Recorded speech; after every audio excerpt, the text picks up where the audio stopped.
तुरे तर एवढे येतात, तुम्ही तर तुऱ्यातून बी तयार करता. मग आम्हाला तर कधी शेतामध्ये अशी रोपं बघायला मिळाली नाही. त्याचं कारण असं आहे की मादी 5:30ला तयार होते आणि नर 8:30-9 तयार होतो. त्या दोघांचं नॅचरली नैसर्गिकरित्या मिलन त्या ठिकाणी होऊ शकत नाही. ज्यावेळेस पुकेशर पडतात त्यावेळेस त्याचा चिकटपणा निघून गेलेला असतो. म्हणून आपल्याला जनरली शेतामध्ये तुरे जे दिसतात त्यापासून बी तयार केलेलं दिसत नाही. परंतु आम्ही संकरीकरण करत असताना कोइंबतूर, राधानगरी, आगाली या ठिकाणी जाऊन त्या ठिकाणी जे तापमान असतं तर ते 20 डिग्री टेम्परेचर आणि 80 डिग्री आर्द्रता ह्या ठिकाणी त्याला पाहिजे असते. आणि ऑगस्ट सप्टेंबर महिन्यामध्ये जर पावसाचं प्रमाण चांगलं असतं, तुऱ्या आपल्याकडं तुम्हाला पण माहिती आहे की आपल्याकडे जास्त पाऊस पडला तर आपल्या उसाला तुऱ्या येताना दिसतात.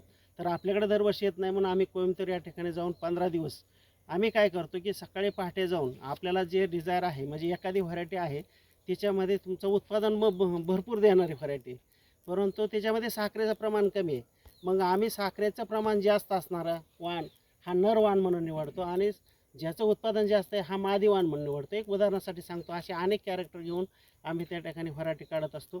तर सकाळी 5:30ला सकाळी शेतामध्ये जाऊन नर वाणाचे तुरे आम्ही काढून आणतो आणि ते तुरं 500 वॅटच्या बलखाली 200 वॅटच्या बलखाली एका काचेच्या रूममध्ये आणून त्याला ते तापवले जातात आणि त्यामध्ये जे 8:30-9चं जे टेम्परेचर असतं ते तयार केलं जातं. आणि तसं केल्यामुळं ते जे पुकेशर असतात ते बस्ट होतात आणि बस्ट झालेले ते पुकेशर आम्ही 5:30-5:45च्या दरम्यान शेतामध्ये ज्या मादीवर आपल्याला टाकायचं म्हणजे ते जास्त साखरेचे पुकेशर आपण त्या जास्त उत्पादन देणाऱ्या मादीवर आणून टाकतो. त्यावेळेस मादीमध्ये चिकटपणा असतो आणि ते पुकेशर त्याला ते चिकटले जातात आणि साधारणपणे 25 ते 30 दिवसामध्ये त्याचं बी तयार होतं.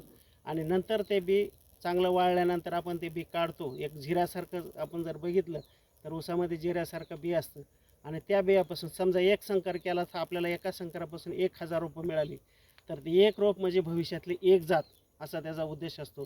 आणि ते जेवढी रोपं तयार होतील तेवढी रोपं आपण शेतामध्ये लावतो आणि एका रोपापासून पुन्हा आपण एक ओळ लावतो आणि एक ओळीपासून पुन्हा आम्ही 4 ओळीचे ट्रायल घेतो.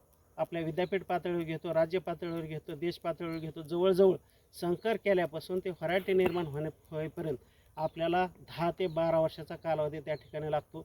आपल्याला असं वाटतं एखादी जात निर्माण झाली शेतकऱ्याकडे आली की आपल्याला तो आनंद होतो, परंतु त्या पाठीमागं शास्त्रज्ञाचं पहाटे 5:30 उठणं असेल किंवा 10 वर्षाचा त्याचा कठीण परिश्रमामधून सगळ्या टेस्टिंगमधून ती व्हरायटी जाते आणि ती आपल्यापर्यंत पोचते. आणि ती व्हरायटी जेव्हा शेतकऱ्याच्या शेतावर कारखानदारासाठी पसंतीस पडते त्यावेळेस खऱ्या अर्थानं शास्त्रज्ञाला सुद्धा आनंद होतो.